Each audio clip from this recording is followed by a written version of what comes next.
The first area we're going to look at to help you discover your Chazown is your past experiences. That's why I'm here at this playground. You see, it was in elementary school where I began to learn about my place in this world. I learned about friends, I learned about teams, I learned about success, I learned about failures. This playground was where God first began to show me my Chazown. And you know what? I didn't even realize it then. Your past experiences are an important key to help unlock your Chazown. Since the playground, God has used all of my experiences to help me discover who I am. Romans 8:28 says it this way: we know that in all things God works together for good to those who love God and are called according to His purpose. The great thing about all things is that it literally means all things. Like I said before, God never ever wastes an experience. As you look over your past, you're going to see some good things, you're going to see some bad things, you're probably going to see some things that were pretty painful that you wish never had happened. You might even think about things that you haven't thought about in years. But here's what I want you to do. As you look over your past, see if you can see how God was working to show you His dream and vision for your life. So, to begin to see God's Chazown for your life, you're going to create a timeline. You're going to look at 3 specific things to help you create this timeline so God can show you His divine vision for your life. The first thing you want to do is identify the people, the events, and circumstances that most affected the direction of your life. Write that down in your workbook: the people, the events, or circumstances.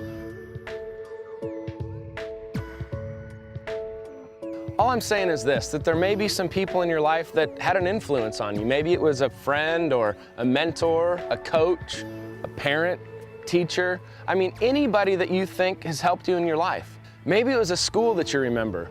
Maybe it was a circumstance where you really succeeded, or maybe when you really failed. Perhaps it was just something positive that sticks out in your mind, or maybe a time when you felt rejected. All you're going to do is look through your past experiences and identify the people, the events, and the circumstances that really help shape the direction of your life. The second thing you're going to do is organize your life into chapters. As you write down the people, events, and circumstances, you're probably going to see some common themes. What you need to do is identify all of those and then put them into 3 to 5 main chapters.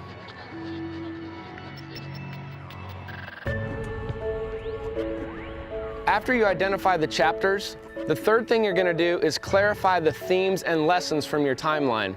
In other words, you're going to ask yourself, what do you think God was trying to show you from your past experiences? What lessons was He trying to teach you? Now here's the thing, give this some serious thought. Don't just skip this over.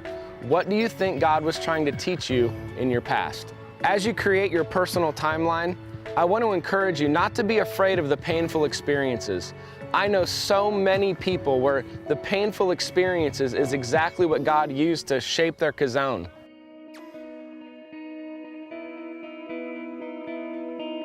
Have you ever tried to look at one of those pictures with the hidden image? You know, the ones with all the shapes and the colors, and if you look at it just right, this hidden image will pop right off of the page. I tried to see one of those forever and I just couldn't see it. Finally, I just relaxed and I stopped trying so hard, and all of a sudden, the image popped off of the picture. It was incredible. You see, I had seen something that so many other people had already seen, but it didn't mean anything to me until I was able to see it for myself. So here's my encouragement to you. As you look over your past experiences, I hope that God gives you eyes to see something that you've never seen before. It doesn't matter if I can see the potential and how God's been working in your life, unless you see it for yourself. So relax. Pray. Ask God to give you eyes to see your past so you can see your future more clearly. While God started to reveal His Chazown to me on this playground, you know what? It didn't stop there. He expects me to grow up. He expects me to fulfill the dream that He has for my life. The point of looking into your past is not to get stuck in it, but look at it as a way for you to see God working with you the whole time. And when you do, you will not just end up somewhere, but you will end up somewhere on purpose.